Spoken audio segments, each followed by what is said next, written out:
বাসা থেকে সবকিছু প্রিপারেশন নিয়ে বাইরে গেছি, ট্রেন রাস্তায় গিয়ে আমি মরেও যাবো, চিঠি লিখছি, সবকিছু লিখছি, লেখা আমার সাথে রাখছি, সাথে রেখে আমি ট্রেন রাস্তায় গিয়ে আমি বইয়েও লইছি। আর মরে যাবো এই মুহূর্তে কি একজন আমার কাছে 2,000 টাকা পাইবো, উনি আয়া পড়ছে, ওয়াই আমার লয়ে গেছে গা। মানে ওর অবস্থা হয়েছে যে ও আসলে মরতেও পারবে না, এটার থেকে পয়েন্ট নিয়ে কেউ যদি সিনেমা বানায় সে দুর্দান্ত সফল একটা সিনেমা বানাতে পারবে।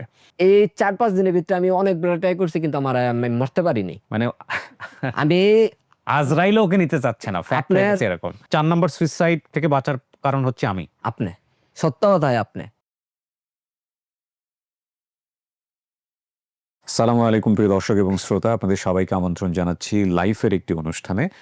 আমি এই অনুষ্ঠানের শুরুতে একটু বলে নিতে চাই যে এই জাতীয় একটি অনুষ্ঠান আমি খুবই রিসেন্টলি করেছি এবং সেখানে আমি আহ্বান করেছিলাম যে এরকম ঘটনার মধ্যে যারা আছেন তারা যদি আমাদের এই অনুষ্ঠানে আসতে চান, সেটা যদি আপনার এমন হয় যে পরিচয় গোপন করে, চেহারা গোপন করে, এবং আপনার এই গল্পটা যদি এমন হয় যে লক্ষ মানুষকে সচেতন করতে পারে, তাহলে আপনাদেরকে আমরা বিশেষভাবে ওয়েলকাম করছি। এবং তারপরে আমরা বেশ কিছু ইমেইল পেয়েছি, আমাদের সঙ্গে অনেকেই যোগাযোগ করেছেন। তো তাদের মধ্য থেকে একজনকে আজকে আমরা এখানে প্রেজেন্ট করতে যাচ্ছি এবং এই গল্পটা বাংলাদেশের অসংখ্য মানুষের গল্প। এই মুহূর্তে আমরা একটু শোনার চেষ্টা করব। তার আগে বলতে চাই, যারা এই অনুষ্ঠানে এসে অংশগ্রহণ করতে চান দয়া করে আমাদেরকে ফোন করবেন। আমাদের ফোন নাম্বারটা স্ক্রিনে আপনারা দেখতে পাচ্ছেন। এছাড়া আপনারা চাইলে আমাদেরকে মেইলও করতে পারেন। আমাদের মেইল অ্যাড্রেসটি হচ্ছে sharemystory24@gmail.com। জি ভাই, আপনার নামটা একটু বলেন প্রথমে। আমার নাম মোহাম্মদ মিয়া। বয়স কত হতে পারে? 25-26। জন্ম জেলা কোথায়? আপনি যে নাম বা জেলাগুলো বলছেন এগুলো কি সব আপনার রিয়েল নাকি আপনি যে জি, বানান? real। রিয়েল। আচ্ছা, তো সে কারণেই আমরা এখানে মিউট শব্দ ব্যবহার করছি। বাবা কি করতো? আমার আব্বু আজকে প্রায় 30-35 বছর ধরে ঢাকা আসছে। নারায়ণগঞ্জে আইসাই প্রথমে আপনার একটা সিলভার ফ্যাক্টরিতে কাজ করে, আচ্ছা, শ্রমিক ছিল। শ্রমিক ছিল, হ্যাঁ। আচ্ছা, তো কয় ভাই বোন ছিলেন আপনারা? আমরা 2 ভাই 1 বোন, আমি মেজো। মেজো। আমাদের একটা ফুডের দোকান আছে, Food? মানে নুডলস, চটপটি, বট, হালিম।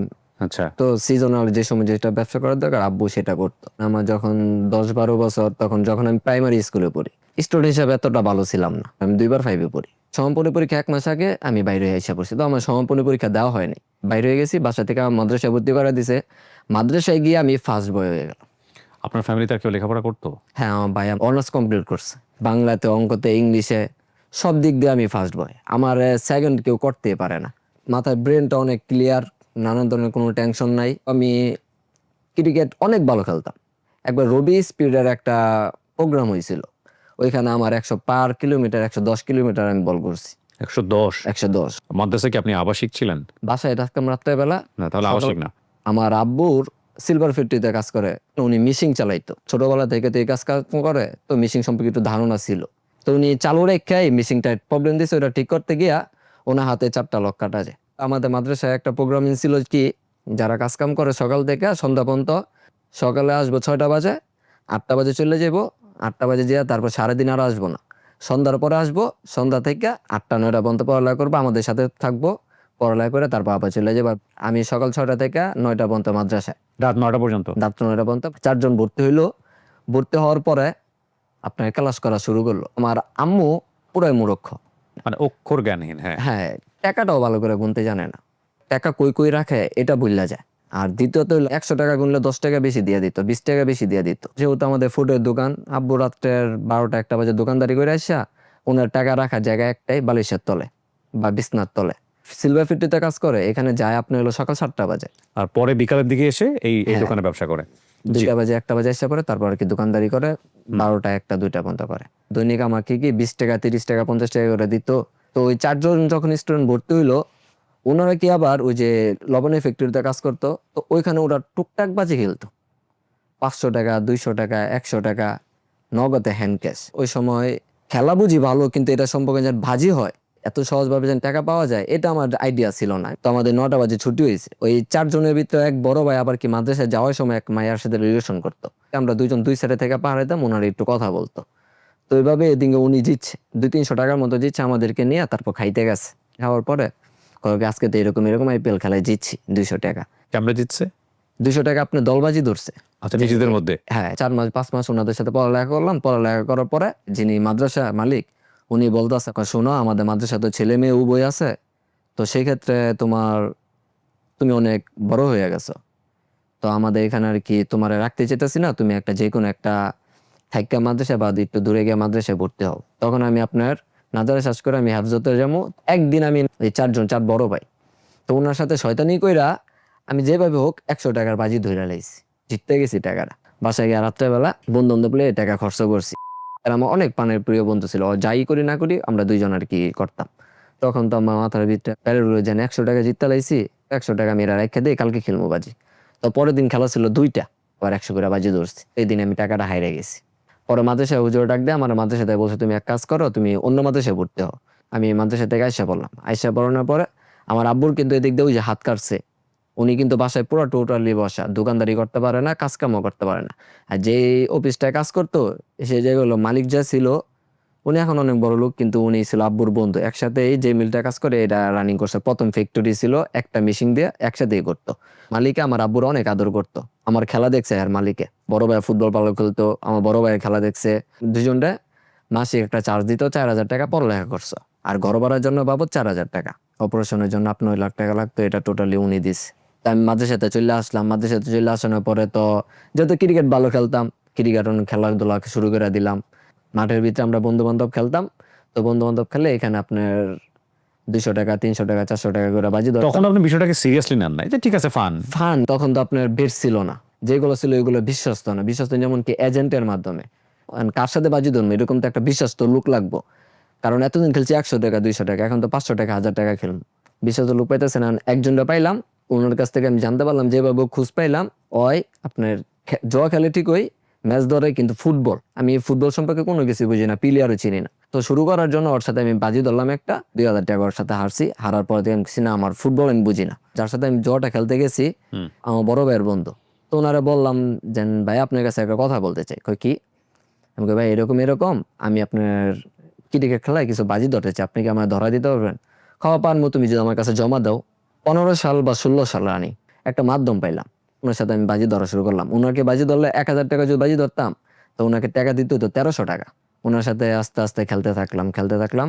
বাজির লাইনে সর্বপ্রথম আমার একটা ম্যাচ, এই ম্যাচটা আমার ছিল ইন্ডিয়ার নিউজিল্যান্ডের সফর আসছিল, তো নিউজিল্যান্ডে একটা বাজি ধরছিলাম। তো ওনার সাথে 1,000 টাকা ফার্স্ট বাজি আমার এটা। এই বাজিটা কিভাবে ধরেন? দোকানে একটা টিভি সারানো থাকতো, এখানে কি এই দোকানে বসে খেলতে হইলে প্রতিজনকে 50 টাকা করে মাস্ট বি দিতে হবে। আর চা তো খাইতে হইব। এই দোকানে এটা হলো ওভারবাজি, 7 রান লমু, 6 রান লমু, 9 রান লমু, 10 রান লমু, এভাবে খেলতে হলো। ওভারবাজি হলো দোকানে। আমার খেলাটা একটু বোঝান তো, মানে আমি একটু খেলাটা বুঝতে চাই। ধরেন 48তম ওভার চলতেছে। 48তম ওভার। হ্যাঁ, এখন এই 48তম ওভারে আপনারা কিভাবে বাজি ধরবেন? 48তম ওভার চলতেছে। এখন আমি বললাম, ডাক দিলাম, ফার্স্টে 9 রান নিমু। 9 রান আপনি একজন ডাক দিলেন? আমি নিলাম 9 রান নিমু। এখন উনার পছন্দ হয় না এটা যে 9 রান আসবো। যদি 6 রান হয়? 6 রান হয়, তাহলে আমি হারছি, উনি জিতছে, উনি কিভাবে? টাকাটা নিয়ে যাবে। আমি 10 রান নিছি, আর উনি 10 রান না বলছে। 10 রান হইব না, আমি বলছি 10 রানের উপরে হইব। 10 রান হইলেও আমি জিতছি, আচ্ছা আর 10 রানের নিচে হইলে উনি জিতছে। আচ্ছা, ঠিক কিন্তু আছে। দুজনই সমান টাকা দিছেন ওই দুজনে দোকানদারের সমান কাছে, টাকা 100 করে রাখছেন? 100 টাকা। আচ্ছা, এটা কি সবাই জানে নাকি আপনারা যারা জুয়া খেলেন তারা জানে? না, সবাই জানে, এটা ওপেনলি চলে। ওখানে বসে বসে সবাই চা খায় আর এভাবে বাজি ধরে? এভাবে বাজি ধরে। ওভারে এক বাজিতে কত টাকা ধরার রেকর্ড আছে সর্বোচ্চ ওখানে গ্রামে গঞ্জে? যদি ওভার বাজিতে ধরেন, তাহলে সেক্ষেত্রে আপনার হয়তো বা কমে হইব 20-30 হাজার টাকা। আর যদি ম্যাচ এই দল জিতবো, এই দল জিতবো, এইগুলো মিলায় হয়, তাই সেক্ষেত্রে লাখখানির উপরে। লাখখানেকের উপরে সব গ্রামের ছেলে পেলে ওরা যারা খেলতেছে ওখানে? হ্যাঁ, গ্রামের ছেলে। ওকে, তারপর? তারপরে কি হলো, ওনার সাথে আমার একটা সম্পর্ক হইলো, জান আচ্ছা ঠিক আছে, আমি জুয়া খেলা শুরু করুন। আচ্ছা ঠিক আছে। ওনার কাছে টাকা জমা রাখতে হইতো। ওনার সাথে খেলতে আমার হাইস্ট বাজি আছে এক ম্যাচে 70,000 টাকা ধরছিলাম। এটা কি Period খেলা। এটা কি 2016 সালের গল্প বলতেছে? হ্যাঁ, 16 বা 17 ঘটনা এটা। আজ থেকে 10 বছর আগের। 10 বছর আগে। এই 70,000 টাকা কি আপনি জিতেছেন নাকি জিতা বাড়িতে? টাকা, আমার সব জিতা টাকা এগুলো। জি। তো 70,000 টাকা যেদিন বাজি ধরলাম, এদিনকে ওই যে ভাইয়ের নামটা বললাম, 1 লাখের উপরে ওনার কাছে টাকা জমা ছিল আমার। ওরা এত টাকা নেওয়া যাবে এটা তো সম্ভবই না, পসিবলই না। আর ওই সময় আমার একটা লাখ ছিল ভালো, যে দলটা নিতাম এটা ফেভার করতো আমারে, আমি জিততাম। তো ওনার সাথে একদিন 70,000 টাকা বাজি ধরলাম, ধরে এই টাকাটা হারলাম। টাকাটা হারার পরে আমার মাথা কেমন জানি করতাস, বুঝতাছি না, আমার কেমন জানি লাগতাস। তো আমার বন্ধু বান্ধব যেগুলো ছিল, ওরা আমার সামনে সিগারেট খাইতে ভয় পাইতো। আমার সামনে যদি কোনো একটা মুরব্বী সিগারেট খাইতো, সেই ক্ষেত্রে ওনারা বলতাম, কাকা প্লিজ একটু দূরে গিয়ে খান। তো 70,000 টাকার পরে উনি আবার সিগারেট খাইতো, উনি আমারে বললো সিট খাবি? তো আমি বললাম আচ্ছা দেন একটা। তো আমাদের এখানে ল্যান্ডলাইন ছিল, ল্যান্ডলাইনের 2 পাশে গাছ ছিল। তো এখানে বসে আমি ফার্স্ট সিগারেটটা খাই। আমার মনে আছে কালো একটা সিগারেট, টোটে মিষ্টি লাগে। 11টা বা 12টা মতো ওনার সাথে আড্ডা দিলাম। তো আমি কিন্তু মাদ্রাসাতে বাইরে হয়ে এসে পড়ছি, এখন পর্যন্ত আমি কোনো কিছু করি না, শুধু জাস্ট আমি জুয়া খেলার ভিতরে অ্যাডাপ্ট হইলাম। যে ওই দিনটা ওই যে 11টার পরে 12টা বাজে আমি বাসায় চলে গেছি। বাসায় চলে যাওয়ার পর বড় ভাইয়া যেইভাবে হোক ব্যাপারটা জানতে পারছে। পরে বড় ভাই আমারে বলতেছে যে তোর শুনলাম এরকম এরকম ঘটনা, এটা কি সত্যি? আমি কই, তুমি কি পাগল? যেন আমি এর কি সম্ভব আমার দ্বারা? হয়তো বা কেউ সদানি করে তোমার কইছে, এর আমারই না। আচ্ছা যাই করস না করস এইসবে ঢুকিস না, কিন্তু কিছুদিন পরে তোর মাদ্রাসায় ভর্তি করে তুমি, তুই মাদ্রাসায় চলে যাস, এইসব ফাউ ঢুকিয়া সদানি করিস না। আচ্ছা ঠিক আছে। এইভাবে হয়তো আরো কিছুদিন চলে গেছে, আমি জয় খেলার ভিতরে অ্যাডাপ্ট, আমি খেলতে আসি। দূরেই আছেন। হ্যাঁ, তখন আমার লসই হয় না, আমি যাই ধরতাম জিততাম। তো বড় ভাই বলতেছে তাহলে এক কাজ করি, 5 যেহেতু পাস করে না, একটা সার্টিফিকেট তো দরকার, ওরা সমাপনী পরীক্ষা লেগে পাস করে ভর্তি করে দিস, পর আবার মাদ্রাসায় দিই মনে। 5 ভর্তি হইলাম, সমাপনী পরীক্ষা দিলাম। সমাপনীতে আপনার ভালো রেজাল্ট ছিল আমার। তো 6-এ ভর্তি হয়ে আমার রোল হইলো 6। 6-এর পর আপনার নভেম্বর মাস চলে, নভেম্বর বা ডিসেম্বর ফাইনাল পরীক্ষা যখন, তখন আপনার বিপিএল রানি। ওই যে আমার আব্বুর দোকান, তো দোকানে বসে আছি, জানি ভাই ওনার কাছে আমার কাছে আমার টাকা ছিল 70-80 হাজার টাকা, আর আমার পকেটে 80 হাজার টাকার মতো ছিল। 80 হাজার টাকা নিয়ে দোকানে বসে রয়েছে, আমার আব্বু যে কোনো একটা কাজে বাসায় গেছে। এই টাকাটা কি সম্পূর্ণ আপনার জুয়ায় জেতা? জোয়া জেতার টাকা। আব্বু আসে, এসে আমরা 3টা বন্ধু দোকানে বসে আমরা কথা বলতেছিলাম। 2-3টা কাস্টমার আসছে, আমি বেচা কিনে এত মুড নাই, খেলা দেখতেছি, আমরা 3জন মিল্লা কথা কইতাছি। তো চটপুরিটা একটা পুড়ে গেছে, নিচেটা পুড়ে গেছে। তোমার আব্বু অনেক আদর করে, তো আব্বু আমার কোনো সময় কোনো কিছু বলে না। কিসের জন্য জানি এসে আমার বকা দিল একটা। বকা দেওয়ার পরে আমি আর কোনো দিকে তাকাই নাই, কোনো কিছু করি নাই। আমাদের যে দোকানটা ছিল, দোকানটা আপনার কাচের ছিল, আমি কাচের ভিতরে একটা ঘুষি মারি। এগুলো কি করতেন পাশে আপনি? এর আগে কখনো করছেন? না, এগুলো কখনো করা নাই। সেদিনই ফার্স্ট আমার একটা করা হয়েছে, যেন আব্বু বকা দিল কিসের জন্য আমারে। ঘুষি মারানোর পর আমার যেন হাত কাটে গেছে, রক্তনালী কাটা গেছে, আমি জানি না কোনো কিছু। তখন আমি 6-এ পরীক্ষা দিতেছিলাম রানিং। পরের দিন আমার একটা মানে মেয়ের সাথে মিট করার কথা ছিল। আপনার কত নম্বর রিলেশনশিপ এটা? 3 নম্বর রিলেশনশিপ। মানে আপনি মাদ্রাসায় পড়া অবস্থা থেকে এখানে আসতে 1 থেকে 2 বছরের ঘটনা, এর মধ্যে 3টা সম্পর্কে 3টা সম্পর্কে আমি জড়াই গেছি। এই টাকাগুলো কি শুধুমাত্র আপনি জুয়ার পেছনেই ব্যয় করতেন নাকি অন্য কাজেও ব্যয় করতেন? অন্য কাজে ব্যয় করতাম, কি ওই ক্রিকেট খেলায় যদি বন্ধু বান্ধব খেলাধুলা করতে, একটা ব্যাট লাগতো, ব্যাট লাগলে টাকা লাগলে কারণ টাকা আমার সাথে দিয়ে দেখা যায় দিতাম। আপনার গার্লফ্রেন্ড যেহেতু আছে, আপনি গার্লফ্রেন্ডের পিছনে খরচ করতেছেন, না, এরকম তখন হতো? তো আপনার ওই যে ঘোরাঘুরি বা দূরে যাওয়া এগুলো তো ছিল না, বন্ধু এগুলো বান্ধবের সাথে করতেন না, এগুলো করতাম কোনো না। গিফট টিফটও দিতেন না? না না, কোনো ওকে ফাইন। gift কোনো কিছু দিতাম না। কিন্তু এর মধ্যে আপনার 3 number girlfriend. 3 number girlfriend. Okay, তারপর? ওর সাথে পরের দিন ডেট ছিল, ঘুরতে যাবো। তো গণিত পরীক্ষা ছিল। তো আচ্ছা ঠিক আছে, পরীক্ষা পরে ঘুরতে যাওয়ার কথা। এখন আমার হাত কাটছে যেন, আমার তখন আমার হাতে মোবাইল, মোবাইল দিয়ে আমি এক চিন্তা করতেছি, খেলা রানিং চলতেছে, খেলা আর হলো কালকে হলো আমার রুমের সাথে মিট করতে হইব। এই দুইটাই চিন্তা ছাড়া আমার হাত। আপনার আব্বা কিছু বলে নাই? আপনি ঘুষি মারার পর থাপ্পড় টাপ্পড় কিছু আমার দেন আব্বু কোনো কিছুই বলে নাই, তাড়াতাড়ি ঢাকা মেডিকেল নিয়ে যাও। ওকে। এই সময় তো আপনার রানিং বিপিএল খেলা চলতেছে, আমার বিপিএল খেলা ম্যাচ ধরেন না। এই সময় আমি সর্বনিম্ন যদি বাজি ধরি তো 20,000 টাকা বাজি ধরি, 20টা ম্যাচ ধরি। কার সাথে ধরতেছেন ওই মুহূর্তে বাজি? ওই মুহূর্তে ধরতেছে ওই যে ভাই, উনি আপনার এজেন্ট, ওনার মাধ্যমে আরো অনেক এজেন্টকে আপনার আরো এজেন্ট আছে, আরো যারা খেলতেছে তাদের সাথে কানেক্ট করে দিচ্ছে। আর আপনার সাথে কারা কারা খেলতেছে, কয়জন খেলতেছে, এটা তো আপনি জানতেন? আমার মাধ্যম কোনো ছিলই না, আমি ওনার মাধ্যমে খেলতাম। আমি ওনারে বলে দিতাম, ভাইয়া নিউজিল্যান্ডে খেলা চলতেছে, বাংলাদেশে খেলা চলতেছে, বাংলাদেশ নিয়ে 1500 টাকা দিবো। উনি যদি একজনটা পারতেছে 1200 টাকায় দিয়ে দিতেছে, 300 টাকা কমিশন এখান থেকে উনার। আচ্ছা, 1000 টাকা দিয়ে দিতেছে, 500 টাকা কমিশন উনার। ওনার জিতলেও কমিশন, ওনার হারলেও হারলেও কমিশন। না। কিন্তু আপনি যে জিতলেন, ধরেন আপনি ওনাকে 1500 টাকা দিলেন, হ্যাঁ। এই 1500 টাকা দিয়ে আপনি যদি জিতে যান, আপনি কত টাকা পাবেন? যদি 20টা ম্যাচ নিই তাহলে 30,000 টাকা আসে। এই টাকাগুলো কি যারা আপনার সঙ্গে বাজি ধরছে তাদের তাদের টাকাই তো পাবেন আপনি? হ্যাঁ, তাদের টাকা পাবো। কিন্তু আপনার সঙ্গে আরো কয়জন বাজি ধরছে এটা আপনি বুঝবেন কি করে? সামহাও এখানে এই ব্যাপারটা আমি অতটা ক্লিয়ার না। যারা জুয়া খেলেন তারা হয়তো বা খুব ভালো বুঝবেন, আমি আসলে বুঝতেও চাই না এই গেমটা কি। তবে ওর কনফিডেন্ট দেখে আমি এটা শিওর যে এখানে সামহাও কোনো একটা ইকুয়েশন আছে বা কোনো একটা ম্যাথ আছে, যেটার দ্বারা এই যে মাঝখানের ব্যক্তিটি, ইনি জিতলেও বেনিফিটেড, হারলেও বেনিফিটেড। আমরা আসলে এই জায়গাটাকে ফোকাস করতে চাচ্ছি যে একটা বাচ্চার হাত কাটা গেছে, রক্তনালী কাটা গেছে, তাদেরকে সেদিকে কিন্তু তার কিন্তু ফোকাস নাই, ফোকাস হচ্ছে জুয়ার দিকে। জি, এরপর কি হলো ভাই? ওদিন আমি যে ম্যাচটা ধরছিলাম ওই ম্যাচটা হাইরে গেছি। আমার আব্বু আম্মু কিন্তু জানে না যে না, আমার কাছে 1.5 লাখ টাকার মতো আছে। আমার যেহেতু এত বড় একটা ক্ষতি হয়েছে, ওনারা টাকার জন্য সবার কাছে জোগাড় করতেছে, একটা কিছু ব্যবস্থা করতে হইব। তো ভাই নিয়ে আসছে, উনি যখন আমার রিস্কাতে হাসপাতাল নিয়ে আসছিল তখন আমি ওনার কাছে টাকাটা দিয়ে দিয়েছিলাম। আব্বু আসছে মনে হয় রাত্রে 3টা বাজে, টাকা ম্যানেজ করে 1 লাখ টাকার মতো টাকা ছাড়া তো দেন নাই টাকাটা? না, আমি টাকা দেইনি। কেন দেন নাই? আমি দিই নাই যে এত টাকা পাইলি কই বা কি আছে ওই বিষয়, এখানে আবার ঝাড়ির মুখে যামু, ওকে। এই কারণে আমি টাকা দেইনি। ঢাকা মেডিকেল থেকে তারপর আপনার 1:30 বা 2টা বাজে ইমার্জেন্সি ভাবে হৃদ হাসপাতাল পাঠা দিল। আমি 1টা টাকা দিতাছি না, আছে এই জন্য আমার অপারেশনটা যে জায়গায় হওয়ার কথা ছিল 4টা বাজে, এই জায়গায় আছে আমার 6টা থেকে 7টার ভিতরে। তারপর আমি টাকা বাই করে দেইনি। অপারেশন হওয়ার পর বাসায় আসলাম, বাইরে বাইতে পারি না। ওই যে সকাল একটা সিগারেট খাইছিলাম, সেখান থেকে আমার সিগারেট খাওয়া অলরেডি শুরু। ঠিক আছে, তখন রেগুলার সিগারেট খাই। রেগুলার হয়ে গেছি গা। হুম। 4 তলার উপরে থাকি, সিগারেট আনতে যাওয়া পসিবল না, বাসা থেকে আমার বাইরে হইতে দেয় না। বাইরে জেনে আছে যেভাবে হোক, সিগারেট বিড়ি খাইলে ওষুধে কাজ করবো না, এই কারণে আমি বাসা থেকে বাইরে হইতে পারি না। জোয়াও খেলতেছেন, জোয়া খেললে তো আপনার সিগারেট লাগে, সিগারেট ছাড়া তো জোয়া খেলা হয় না।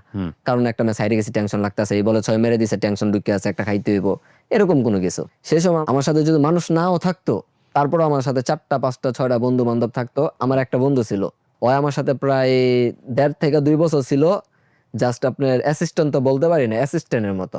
জি। আমার টাকা পয়সা যাবতীয় যত কিছু আছে ওর কাছে হিসাব থাকতো। টাকা, এত টাকা আমি কি করবো, ঘরে তো রাখতে পারবো না। সেলুনওয়ালার কাছে টাকা রাখছি, মেম্বারের কাছে টাকা রাখছি, হের কাছে টাকা রাখছি, আর খালা নানি যারা আত্মীয় স্বজন আছে, আমি যদি গ্রামে যাইতাম, আমি কোনো সময় তাদের কাছ থেকে টাকা নিতাম না, উল্টা তাদেরকে টাকা দিয়ে যেতাম। যদি নাও দিতাম 500 টাকা একটা নোট দিয়ে যেতাম। আমার মামতো বোন 4টা 5টা, আমার খালা কুলা হেদের কাছ থেকে আমি সর্বনিম্ন 500 টাকা দিয়ে যেতাম, হাত ধরে দিয়ে যেতাম। যেটা করতেছে ও বেটিং এ, ওর জন্য গোল্ডেন টাইম, বিকজ ও যাই করছে ও কিন্তু টাকা জিতছে। ঠিক আছে, ও হারলেও, বড় অঙ্কের হারলেও কিন্তু ওটা জেতার টাকা থেকে হারছে।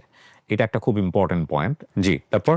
হঠাৎ একদিন এক বড় ভাই, উনি, আমি ম্যাচ খেলি 10টা 20টা, মানে 10,000 20,000, উনি ম্যাচ খেলে 40টা 50টা 60টা করে।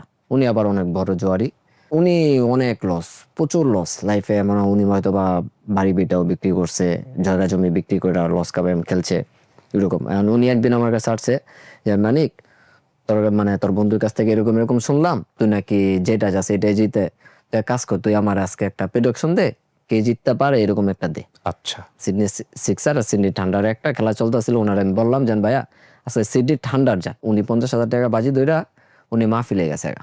মানে জুয়াও চলে, মাহফিলও চলে। হ্যাঁ, আচ্ছা। উনি মাহফিলে চলে গেছে। তো 192 রান টার্গেট দিচ্ছে, ম্যাচটা জিততে পারছে। আমার একটা কথার কারণ উনি 50,000 টাকা জিততে আছে, তার ওনার কাছে আমি কি। তো ওনার সাথে যেহেতু আমার লিঙ্ক হয়ে গেছে গা, তো সেক্ষেত্রে তো আমার ওই যে ভাই, ওনার আমার দরকার আছে না। আমি তো আপনার ম্যাচ খেলতাম ওনার সাথে 10টা 20টা, আর উনি 40টা 50টা করে এভারেজে ম্যাচ কন্টিনিউ খেলে। তো উনি এখন কন্টিনিউ আমার কথা মতো ম্যাচ খেলে। কি পরিমাণ ওনারা টাকা জিতাইছি আমি, তো সেই কারণে উনি আমার পুরো দায়িত্ব নিয়ে নিতে চাইছে যে, তুই আমার আন্ডারে সব থাকবি, টাকা পয়সা যা লাগে সব নিবি, ক্রিকেট খেলা তুই খেলতে থাক, শিখতে থাক, তোর যা লাগে সব আমি দিব। ভাইয়ের নামটা কি ছিল? নাজমুল। বুঝতে পারছেন যে ও ছদ্মনাম ব্যবহার করছে। জি, তারপর? ওনার সাথে ম্যাচ খেলা শুরু করলাম, ওনার সাথে ম্যাচ খেলা শুরু করলাম। ছিল আমার ফ্যামিলির ভিতরে, আমার মা বাবা ভাই বোন, ওনাদেরকে আমি যতটা বিশ্বাস না করতাম, হয়তো আমার মানে যতটুকু ধারণা তার থেকেও বেশি আমি বিশ্বাস করি। তো এভাবে কি আমার ম্যাচ একটু বাড়তে থাকলো, যেভাবে খেলতে খেলতে খেলতে খেলতে আমার টাকা যেগুলো চালান ছিল সব আমি লস খাই যাই। কি করবো, আমার আম্মুর একটা মাটির ব্যাংক ছিল, তো সেখান থেকে চুরি শুরু হইলো আমার প্রথম। আম্মু হয়তো বুঝেও নেই জীবনে জেনে আমার পোলা চুরি করতে পারে।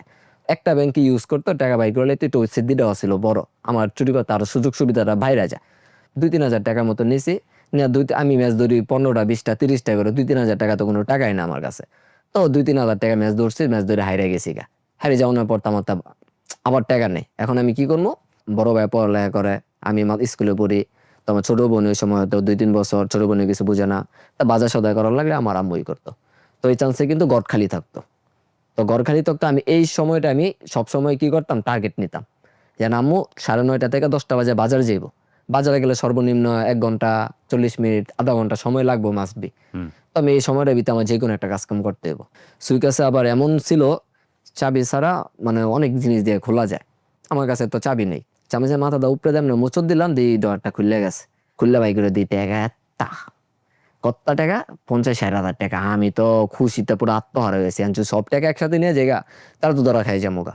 তাই এক কাজ করি, এখান থেকে অল্প কিছু টাকা নেই, জিতলে আবার আইনা রেখে দেব। আচ্ছা ঠিক আছে, 10-20 হাজার টাকা নিস, ওইখান থেকে এই টাকা দিয়া টাকা খেলে হারিয়ে গেছি গা। টাকা যেন খেললে হারিয়ে গেছি গা, আমার মাথার ভিতরে নেই। টাকা তো আছে, এই টাকা তো আমার না, আমার আম্মুর, কিন্তু আমার মাথায় হলো এই টাকা আমারই। এই জায়গাতে টাকা নিতে নিতে নিতে নিতে টাকা আমি সব টাকা হারিয়ে গেলাম। এখানকার টাকা যখন হারিয়ে গেলাম গা, বাসায় জানাজানি হয়ে গেছে গা, জেনে নিয়ে টাকা গেল কই। বড় ভাই তো জানে আমি জুয়া খেলায় ভিতরে ঢুকে গেছি গা। তখন আমার অনুভব হইলো যে এত টাকা হাইরা গেলাম। বাসায় আসলাম, বাসায় সবাই খোঁজাখুঁজি করতেছে, এখন আমি কি করবো। ট্রেন রাস্তার সাথে আমাদের বাড়ি, আমি মালগাড়ি তুলতে গেছি, আমি জামুগা। আমার বকাবজি করতেছে, 70,000 টাকা 80,000 টাকা ছিল এখানে। এই টাকা নিয়ে মালগাড়ি যখন উঠছি, তখন আবার আমার বড় ভাই মাঠে খেলাধুলা করতেছে, উনি দেখছে। দেখে উনিও জানি কি মনে করছে, উনি আবার দৌড়ায় আমার পিছনে বসছে। মালগাড়ি তো আপনি এত জোরতে চলে না, আস্তে আস্তে বলে চলে যেন একজন দৌড়ায় গিয়ে পায়। হ্যাঁ গিয়ে আমার দৌড়ায় গিয়ে আমার পাইছে। কিছু তুই কই যেতেছ? আমি যামুগা, কই যাবি কা, এনে যামুগা। উনি আমার দইরা রাস্তা দিয়ে মারতে মারতে নিয়ে আসলে এই প্রথম আমার বড় ভাই আমার মারে।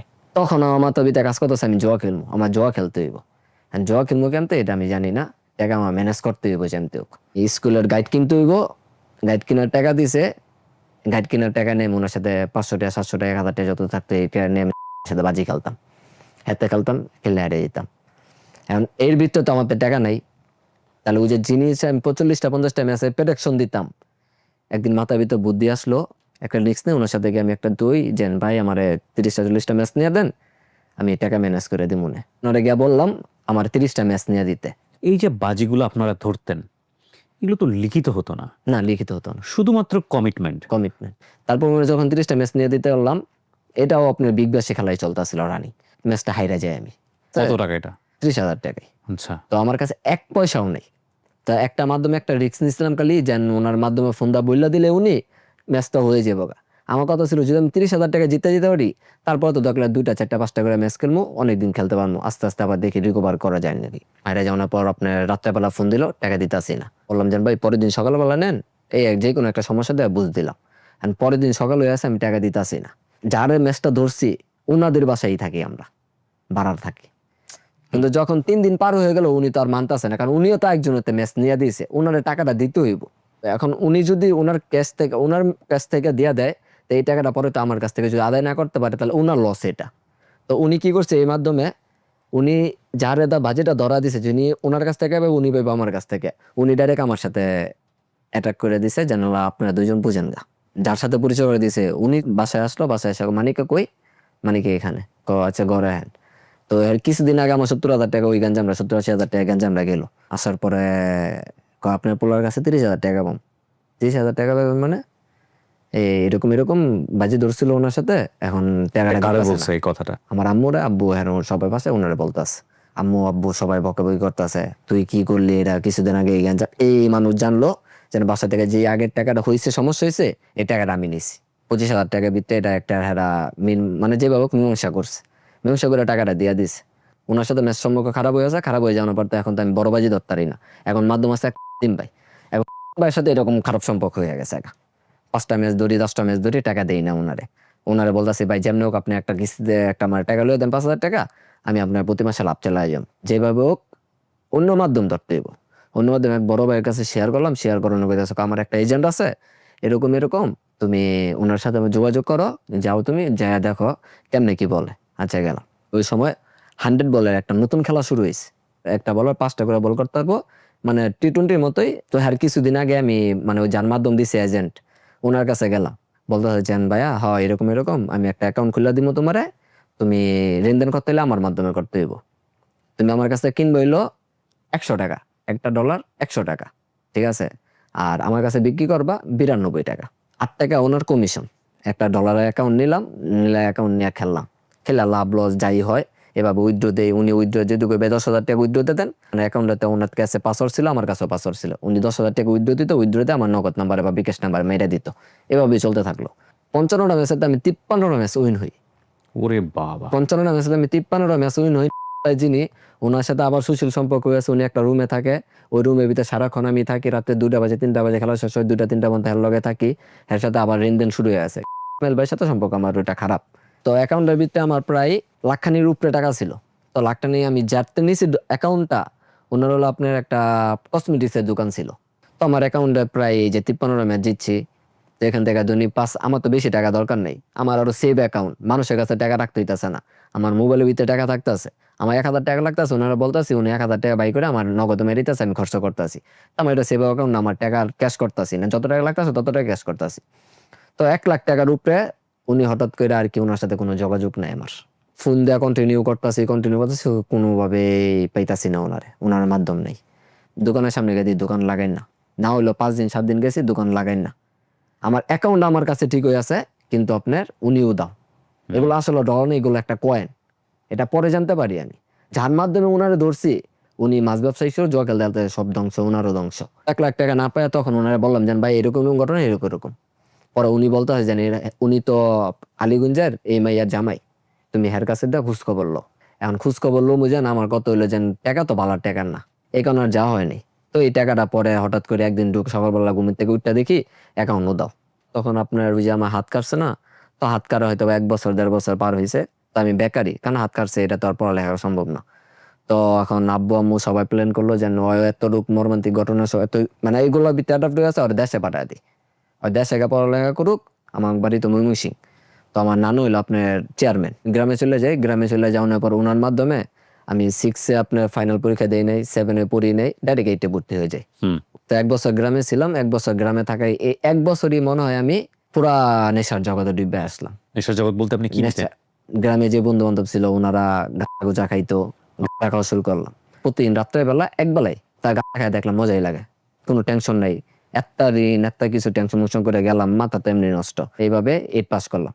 8 পাস করানোর পর তো এখন তো আমার একটা সার্টিফিকেট এসে পড়ছে। বয়স আমার মোটামুটি ভালো হয়ে গেছে, কারণ মাদ্রাসায় 3 বছর গ্যাপ আছে, 5 পড়ি নেই, 5% গ্যাপ হয়ে আছে। তো আমি কি করলাম, আম্মু বলতেছে কি করবি গ্রামে পর, আমি বলি না আমার গ্রামে ভালো লাগে না আম্মু, তোমরা টাকা পয়সা দাও না, নানু কাছ থেকে টাকা পয়সা নেওয়া যায় না, আমি ঢাকায় পড়ে আমি আপনার সময় জল খেলবো না। আচ্ছা ঠিক আছে, ঢাকায় এসে পর। ঢাকা আসলাম, ঢাকা এসে আবার 9-এ ভর্তি হইলাম। যেভাবে হোক একজনের জানতে পারলাম যে উনি একটা অ্যাকাউন্ট চালায়, এরকম এরকম ওনার নগদ থেকে অ্যাকাউন্টে হয়, বিকাশ থেকে যেমন টাকা ভরা যায়। এর আগে আপনার ইন্টারন্যাশনাল, এটা এটা হলো আপনার ডলারের মাধ্যমে। এক্স্যাক্টলি, আমি যেই অ্যাপটার নাম এসছে এই অ্যাপটার নামটা এখানে মিউট করেছি।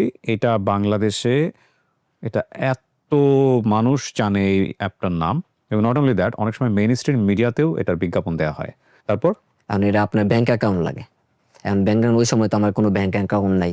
এখন আমি কি করবো, এখন তো আমি এই অ্যাকাউন্টটা খুলতে পারতাছি না। এটার ভিতরে আবার একটা বন্ধুর নাম বললাম না, ও আবার খেলাধুলা করে এটার ভিতরে। ওই আমার থেকে অনেক বড় জোয়ারি। বললাম দোস্ত দেখ, তোর আমি টাকা দিয়ে দেই, তুই অ্যাকাউন্টে টাকা ভর, দুইজনে মিলে খেলি, যাই টাকা হইব দুইজনের, কিন্তু যাই খরচ না করো সব স্ক্রিনশট থাকবে। তো এইভাবে আমরা দুইজন খেলা শুরু করলাম। এভাবে টাকা, অনেক টাকা লস খাইছি, যেভাবে টাকা জোগাড় করে লস খাই শেষ হয়েছে। আমি আর অ্যাকাউন্টের বেড়া উঠছে, আমি অ্যাকাউন্ট খুলবো, কেমনে খুলবো, দৌড়াতে দৌড়াচ্ছি, পরে কি একটা অ্যাকাউন্ট পাইলাম, আপনার বাংলা অ্যাকাউন্ট, ঠিক আছে, ওই কিন্তু এটা বাংলা, একটা আছে ইন্টারন্যাশনাল, একটা আছে বাংলা। তো বাংলাটা আমি খুললাম। আমার কাছে যখন অ্যাকাউন্ট, তখন আমাদের এলাকার ভিত্তি মাত্র হয় 4টা না 5টা অ্যাকাউন্ট, আচ্ছা, এছাড়া কোনো অ্যাকাউন্টই নেই, কেউর কাছে নেই, সবাই মুখে মুখে বাজি ধরে। 10,000 টাকা ডিপোজিট করলাম, তখন 10,000 টাকা 10,000 টাকা বোনাস ছিলাম।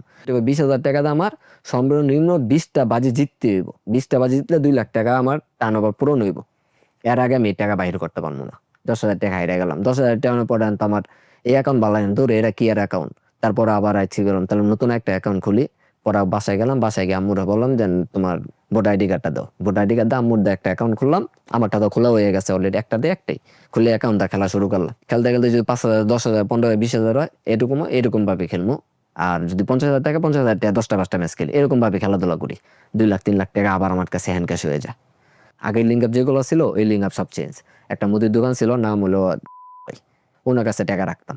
উনি কালে আমার একটাই বুঝ দিত, ভাই টাকা থাকতে মূল্য বুঝো, টাকা থাকতে মূল্য বুঝো, টাকাতে কিছু একটা কইরা লাও, দেখবা এটাই থেকে গেছে গা। আমার কথা হলো ভাই, দৈনিক যদি আমি 2,000 টাকা করি, মাসে 60,000 টাকা, আমি কি করবো ফাউই টাকা? 60,000 টাকা যদি আমার থাকে, আমি দৈনিক 2,000 টাকা 3,000 টাকা কামাইতে পারবো, আমার কোনো ব্যাপারই না। তো এবার কথা তো 2 লাখ টাকার মতো আমার ছিল। তখন ফ্ল্যাটে থাকি না, অনেকগুলো বাড়ি একসাথে। তো এরকম একটা বাড়িতে থাকি। তো আপনি আমার পকেটের ভিতরে 500 টাকা নোটা বান্ডিল, একটা 100টা 50,000 টাকা মারতে বান্ডিলটা। তো বান্ডিল নিয়ে আমি বাথরুমে গেছি। বাথরুমে যাওয়ার পর বাথরুমে ওয়াশরুম ওয়াশরুম করে বাইরে হয়েছি। বাইরের পরে বাথরুমে পড়ছে না কোন জায়গায় পড়ছে আমি এই টাকাটা জানি না। এই মাথা নষ্ট হইলো আমার, 50,000 টাকা আমি হারাই লাইছি। তা এদিকে আমার টার্গেট হলো যে এই 50,000 টাকা আমার আগে তুলতে হইব। তো 50,000 টুকতে গিয়া আমি 2 দিনে 1.5 লাখ টাকা হেরে গেছিলাম। কেমনে জানি টাকাটা হারলাম আমি নিজেও জানি না। এইখানে সাইকোলজির একটা দুর্দান্ত একটা ব্যাখ্যা আছে প্রিয় দর্শক এবং শ্রোতা। সেটা হচ্ছে যেই টাকাটা ও আয় করে সেটার উপরে একটা ওনারশিপ গ্রো করে ওর, এবং ও ফিল করতে থাকে যে এই টাকাটা আমার, এবং এই টাকাটা যে আমি কখনো হারতে পারি এই চিন্তাটা কিন্তু আমাদের সাইকোলজিতে কখনোই আসে না। এবং খুব ইন্টারেস্টিং ব্যাখ্যা হচ্ছে ওই টাকার উপর ভর করে সে নেগেটিভ চিন্তা করে না, সে পজিটিভ চিন্তা করে। পরের জাম্পের ক্ষেত্রে যে ঘটনাটা ঘটে সেটা হলো যে যখন টাকাটার চিন্তাই তো ছিল না টাকাটা হারবে, তো টাকাটা যখন হেরে যায় তখন ওর চিন্তার সাথে কোনো কিছু ম্যাচ করে না। লাইক আমি তো হারার কথা ছিল না, আমার তো এটা ডাবল করার কথা, ট্রিপল করার কথা। তখন ও নর্মালি যে চ্যালেঞ্জটা নেওয়ার কথা ছিল তার চাইতে অনেক গুণ বেশি চ্যালেঞ্জ নেওয়ার প্রবৃত্তি নিজের মধ্যে ফিল করে। এটা সাইকোলজিক্যাল একটা খুব সুন্দর ব্যাখ্যা আছে, এটা একটা টার্মও আছে, এবং ওইটাই তখন তাকে ভুল সিদ্ধান্ত নিতে ইনফ্লুয়েন্স করে। এবং এই জায়গাটাকে যারা আসলে জুয়ার এই পুরা গেমটাকে সাজিয়েছেন তারা এটাকে খুব সুন্দর করে বেনিফিটেড কিভাবে হবেন এইখান থেকে এই জিনিসটাকে তারা সেভাবে ইউজ করে। আমি যত বেশি এখানে, আমি এই শব্দটা উচ্চারণ করতে চাই না, বিশেষ করে যারা গ্যাম্বলিং করেন, যাদেরকে আমি ইন্টারভিউ করেছি, এই ট্রেডসটা খুবই কমন। প্রথমত তারা ওনারশিপ গ্রো করে টাকার উপরে, যে না এই টাকাটা আমার, এবং তারা এটা হারতে পারে এই চিন্তাটা কোনোদিনও তাদের মাথায় থাকে না। যখন হেরে ফেলে তখন তাদের মাথা খারাপ হয়ে যায়, এবং এটাকেও রিকভার করার জন্য এমনও আছে যে নিজের সর্বস্ব দিয়ে দেয়।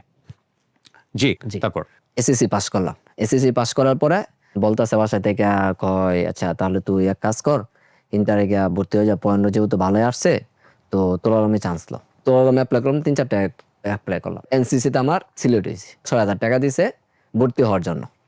তো এই 6,000 টাকা নিয়ে আমি ভর্তি হবো কি, জ খেলে হেরে গেছি। বড় ভাই তো শিক্ষিত হই, তো উনি বলতেছে এরকম এরকম, আমিও সাদা সাদা বলে দিছি, খেলে হেরে গেছি। তাহলে তোর পড়ালেখা লাগতো না, তুই আল্লাহ কি করবি, তোরটা বুঝগা। চিল্লাই গেলাম নিজের পরিবর্তন করার জন্য। নিজের পরিবর্তন করার জন্য। আবার আপনার এসএসসি পরীক্ষা দিছি, সেখানে ছাত্র জামাত টেকনাফ ছিলাম। টেকনাফ থাকাকালীন আপনার করোনা শুরু হইলো, তো লকডাউন দিল। লকডাউন দেওয়ার পর আমরা এখানে থাকতে পারবো না, এখান থেকে পাঠায় দিল। আমার আব্বু আম্মু সবাই গ্রামে, আমি বাসায় একা, লকডাউন। এখন তো আমার বন্ধু বান্ধব এখান থেকে 2-3 জন, সে কোম্পানি চায়না প্রজেক্ট, আপনার পদ্মা সেতু হয়েছে না, আপনার চায়নাদের একটা কোম্পানির নাম, ওনার আর কি প্রজেক্টটা নিছে। একটা বন্ধু গেল, উনি কাজে লাগলো। বেতন কত? বেতন 21,000 টাকা, ডিউটি 8 ঘন্টা থেকে 9 ঘন্টা, আর এমন ওভার টাইম আছে। তাহলে দেখ দিদোস আমি কাজ করতে পারবো নি। ওনার থেকে যেমন যোগাযোগের মাধ্যম কইরা আমি চায়না প্রজেক্টের কাজে লেগে গেলাম। তো আমার বেতন ছিল আপনার 21,000 টাকা। আমার কাজের লাইফ শুরু, এর আগে কোনো কাজ কাম করিনি। বেতনটা তুলি 20-22 হাজার, 25,000 টাকা বেতন তুলি। বেতন তুললে আপনার আমি ডিপোজিট করি, ডিপোজিট করে এই টাকা একদিন বা 2 দিন লাগে টাকা হেঁটে যাই, জুয়া খেলেন, জুয়া খেলি। তখন লেখাপড়া বন্ধ। হ্যাঁ, লেখাপড়া তখন 21,000 টাকা 22,000 টাকা বেতনে চাকরি পাই গেছি গা, পড়ালেখা করে করবো কি আর। তখন মাথা ভিতরে এটা ঢুকে নাই, যেন প্রথম মাসে বেতনের টাকা দেয় আমি কলেজে ভর্তি হয়ে যাই, আমার ইন্টার পাস সার্টিফিকেটটা নেই, আর বাকি সময়টা আমি কাজ কাম করতে থাকি কলেজে, তো আর এত প্যারা নেই। তো এইভাবে 1 বছর চলে যায়। 1 বছর চলে যাওয়ার পরে এই প্রজেক্টটার ভিতরে যেন এত বৈধ কাজ হয় আমি এটা জানতাম না। এক বড় ভাইয়া প্যান্টের এদিক দা বেল পরে দিন একটু গ্যাপ থাকে, গ্যাপের ভিতরে 6 ইঞ্চি 7 ইঞ্চি করে রড নিত, কাটিং করতো। কাটিং করে এই জায়গায় যদি 10টা নিত, 32 মিলি করে হইলো আপনার, 10টাতে না হইলেও 40 কেজি 50 কেজি হয়ে যেত। বড় রড কিভাবে এত এত এই জায়গা? এই যে কাটতে লাইতাম, গর্নিং মেশিন আমরা কাটতাম, কাটতে এটা ছোট করে। তো আমি দেখতে পারলাম এরকম। এখন বসে আমার উপরে, আমার একটা বন্ধু নাম ছিল, দুইজন একসাথে কাজ করতাম। দুজনরা আমার বিশেষ করে অনেক বিশ্বাস করতো। আপনার কি পদ্মা সেতুর প্রজেক্টের কথা বলতেছেন? ওটা পদ্মা সেতুর লাইনের সাথে যুক্ত হয়েছে, এই ব্রিজটা গেল না। fine. তো আমার এক বন্ধু ফোন দিস, ওনারা বাহিরে কাজ করতে গেছিল, মানে আমাদের একটা প্রজেক্ট ঘরের মতো, এই প্রজেক্টের ভিতরে আমরা কাজ করি। আর বাহিরে ব্রিজ হইতেছে না, পিলার চোলার হয় না, মেট্রো রেলের মতো যেরকম, এরকম তো একটা লাইন। আমার বন্ধু ফোন দিছে, দোষ আমরা তো গ্যানিংটা আড়াই লাইছি, আমার তো একটা গ্যানিং লাগবে, যে এমনি হোক না, আমার বসে আজকে হাজিরা কাটতে দিব। গ্যানিং এর দাম 300 টাকা, 350 টাকা, 400 টাকা। তো এরা লেগে হাজিরা কাটতে দিব। আমি আবার স্টোর রুমের, মানে আমার চাবি থাকতো আমার কাছে, জামাল হয়তো আমি বুঝা নিতাম, জামাল বাইর হইতো আমি বুঝা দিতাম। ঠিক আছে, আমি কাছে তুই সমস্যা নাই আমার কাছে, আমি তোর দিতে আসি। একটা গ্যানিং আর দিয়ে দিলাম। এইভাবে যে নেওয়া যায়, এইভাবে করা যায়, এইরকম আমার মাথায় ছিল না। এই আমি যেদিন আমি একটা গ্যানিং দিলাম, গ্যানিং দেওয়ার পর আমার মাথার ভিতরে প্ল্যান আসলো যে না, এভাবে তো করা যায়। আমার ওই স্টোর রুমে ছিল আপনার ঢালাই ব্যাঙ্গার মেশিন, গ্যানিং মেশিন, স্ক্রু মেশিন। কত টাকার জিনিস চুরি করছেন আপনি ওখান থেকে? আমি একদিন এভারেজে হিসাব করছি, 40,000 টাকার উপরে আমার অ্যাকাউন্টে ডিপোজিট হয়েছে। মানে লেনদেন হয়েছে 40 লক্ষ টাকা নাকি? 40 লক্ষ টাকার উপরে। সেটা জুয়া খেলেও পাইছেন, আপনি নিজেও ভরছেন, সবকিছু মিলায় 40 লাখ টাকা। 40 লাখ টাকা। এটা হলো আপনার ওই যেদিন খুললাম আমি, কত সালে খুলেছেন অ্যাকাউন্টটা? 2018 2018 সাল থেকে 26। আমাদের ডিউটি ছিল হলো আপনার দুপুর 2টা থেকে রাত্রে 10টা পর্যন্ত। হ্যাঁ, যেভাবে হোক ওই যে চুরি শুরু করে দিছি, চুরির পরে আমি এই পুলিশের লগে, এসআই এর লগে আমার গিয়া সংযুক্ত হয়েছি, যেভাবে হোক। এগুলো কি আপনি শুধু রডই চুরি করতেন নাকি আর অনেক কিছু? আমি রড চুরি করিনি। তাহলে কি চুরি করছেন আপনি? আমি চুরি করেছি সব সরঞ্জামপত্র, যেমন কি ডালা ভাঙ্গা মেশিন যদি আমি 4টা বাইর করতাম দৈনিক, 4টা আমি সর্বনিম্ন 16,000 টাকা 15,000 টাকা বাইর। কিন্তু ওদের কাছে হিসাব থাকতো না বিষয়টা, যে এত টাকা এত জিনিসপত্র চুরি যাচ্ছে প্রতিদিন এখান থেকে? এটা যখন থেকে আমি এই প্ল্যানটা আমার মাথার ভিতরে আসলো, তখন আমি আমি চাবির দায়িত্ব ছেড়ে দিয়েছি, সিস্টেমটা আমি করে নিয়েছি। আপনার জানা থাকে না, আমি রডটা কি করছি, এমন ভাবে সিস্টেম করে দিয়েছি যেন আমি কি রডটা খুললা নিতে পারবো, এটা লাগাই দিমু, একটু কেউ বুঝবো না। স্টোরের চাবি থাকতো অন্য একজনের কাছে, কিন্তু আপনি জানলা টানলা খুলে আপনি এগুলো চুরি করে দিতেন। সিস্টেম করে সে যা বোঝার ও বুঝুক। হ্যাঁ। এরকম ভাবে কতদিন চুরি করছেন আপনি ওখান থেকে? 1.5 বছর পর্যন্ত চুরি করছি আমি। সেকেন্ড কোনো পার্সনই নিতাম না এই কাজের ক্ষেত্রে। কত টাকা আসছে আপনার এই চুরি করে? মাসে আপনার হয় 6-7 লাখ, না হলো 5, কিছুদিন গ্যাপ যেত 5 না লাখ, আমার 4 টাকা। থেকে 5 আমার লাখ।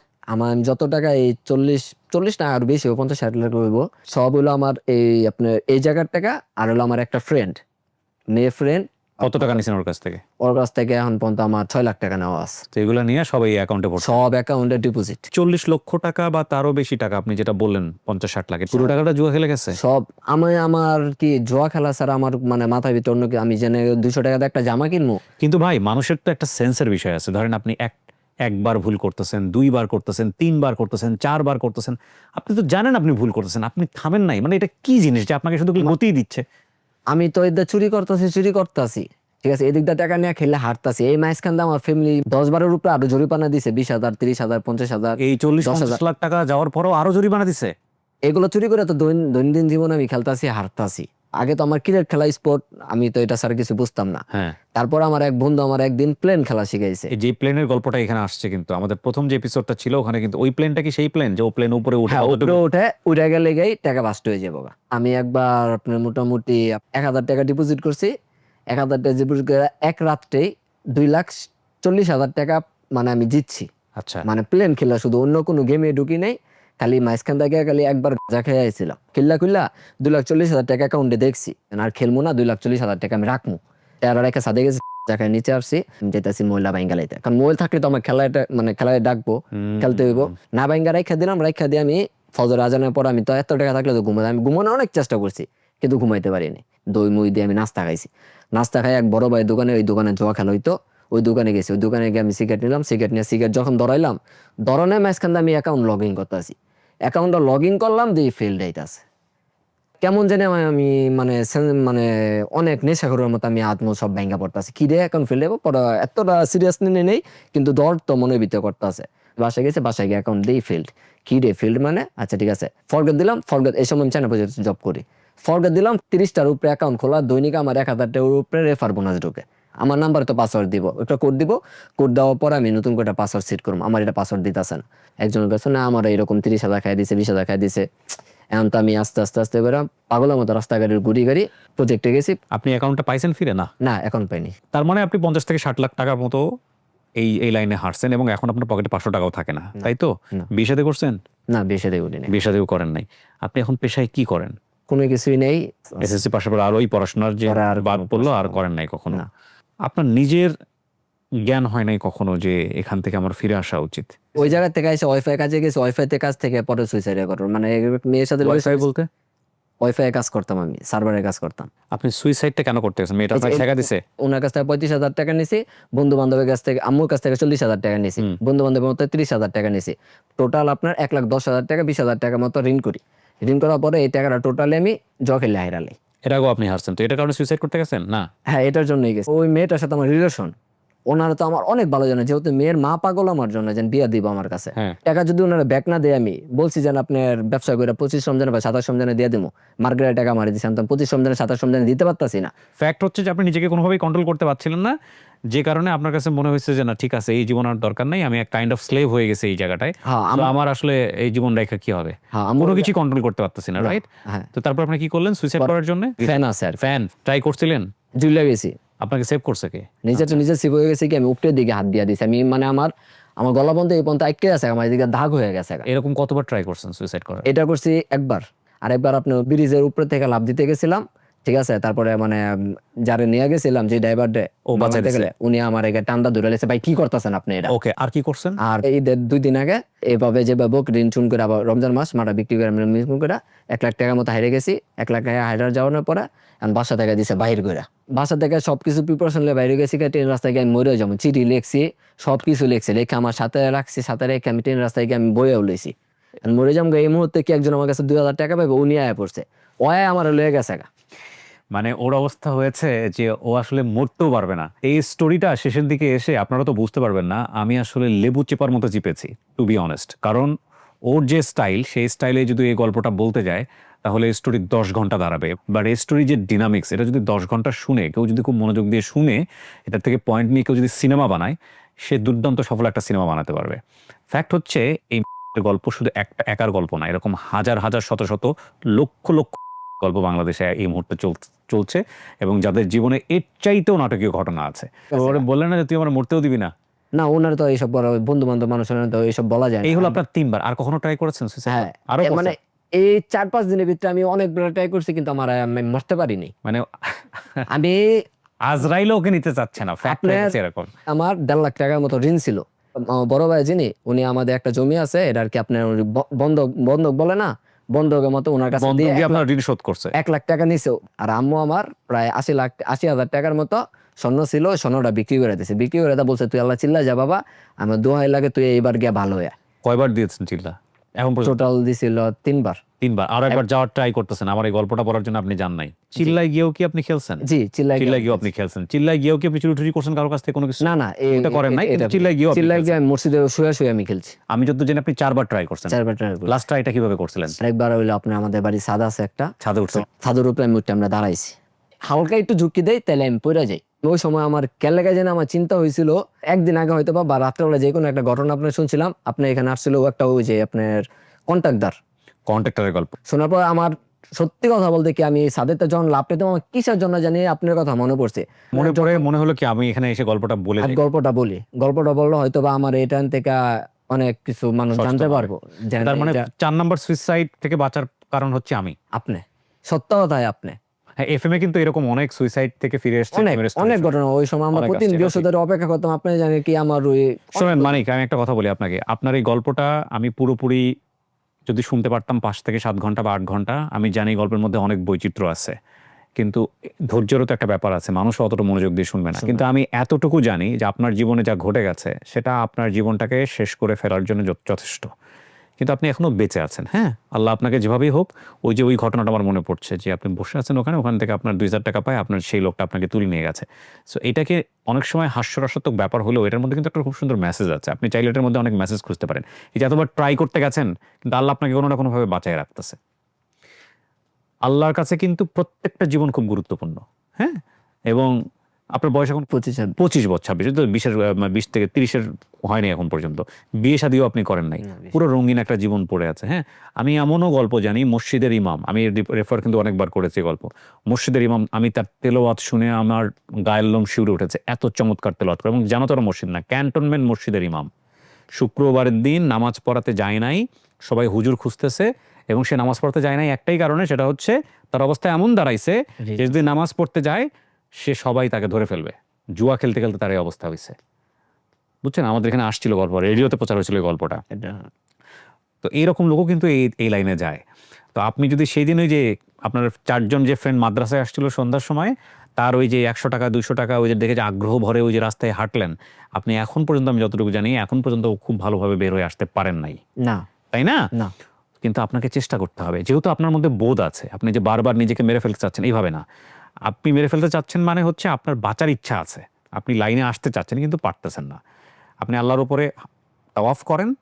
আমি যতদূর জানি যে ড্রাগ অ্যাডিকশন থেকে ফিরে নিয়ে আসার জন্য মানুষকে রিহ্যাবে নিয়ে যাওয়া হয়, কিন্তু এই যে ব্যাপারগুলো, এগুলোর জন্য কোনো ধরনের কোনো ব্যাপার আছে কিনা আমার জানা নেই। এবং এখানে আসলে বাংলাদেশের যারা সাইকিয়াট্রিস্ট আছেন তারা আসলে কতটুকু হেল্প করতে পারবেন এই ধরনের প্রান্তিক পর্যায়ের মানুষকে, এটা নিয়েও একটা বড় ধরনের প্রশ্ন। কিন্তু আমার কাছে মনে হয় বাংলাদেশে 2টা জায়গাতে এখন মোটা দাগে কাজ করার জন্য অনেক অনেক গুরুত্বপূর্ণ ভূমিকা সাইকিয়াট্রিস্টদের আছে। 1 নম্বর হচ্ছে ড্রাগ, আর 2 নম্বর হচ্ছে এই যে জুয়ার ব্যাপারটা। এটা নিয়ে আমি সিরিজ অনুষ্ঠান করব, এবং 2টা কথা এখানে বলে রাখি, ওর পরিচয় এখানে গোপন রাখা হয়েছে। আপনারা যারা পরিচয় গোপন করে লাইফের গল্পগুলো এখানে আনতে চান, বিশেষ করে এই জুয়া রিলেটেড, তাদেরকে মোস্ট ওয়েলকাম। কারণ আমি মনে করি গল্পগুলোর একটা বিশাল শক্তি আছে। দেখেন, ওকে 4 নম্বর সুইসাইড থেকে ফিরে নিয়ে আসছে। সো আমরা চাই যে গল্পগুলো বেশি বেশি করে মানুষের সামনে আসুক, যাতে করে অন্তত একজন মানুষ উপকৃত হোক আমাদের অনুষ্ঠান থেকে। আমি জানি যে উপকৃত হয়তো আরও অনেকেই বেশি হবেন। সো আপনারা আসেন, আপনাদের নাম পরিচয় গোপন রেখে আমরা গল্পগুলো প্রচার করবো, এবং একই সাথে যারা সোশ্যাল স্টেক হোল্ডার আছেন তাদেরকে বলবো, please do something on this ground. আমাদের সমাজে কিন্তু মাদকটাকে বন্ধ করার জন্য সরকার অনেক বড় স্ট্রং ভূমিকা নিচ্ছে, কিন্তু এই যে গ্যামলিং, এটা যে কত বড় ভাইরাস আকারে ছড়িয়েছে গ্রামে গঞ্জে, এটা নিয়ে কাজ করা উচিত। মানিক, থ্যাংক ইউ সো মাচ। আপনি কখনোই নিজের উপরে হোপ হারাবেন না, ঠিক আছে? প্রত্যাশা হারাবেন না। 5 ওয়াক্ত নামাজ ঠিক মতো পড়েন, আর আপনি একজন ভালো হুজুরের শরণাপন্ন হন। উনি আপনাকে হয়তো কিছু আমল দিবেন, আমলটা করতে থাকেন, ঠিক আছে? ক্ষতি এখনো আসলে টাকা ছাড়া বড় কিছু হয় নাই, আমি যদি যেটা বুঝলাম, না, ক্ষতিটা টাকাটাই হয়েছে।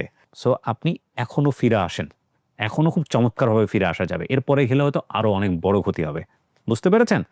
যারা এই লাইনে আছে তাদেরকে কিছু বলবেন? আপনি নিজেও তো লাইনে আছেন, কি বলবেন আসলে? যত কিছু চিন্তা ভাবনা করে দেখলাম, এটা মৃত্যু ফাঁদ।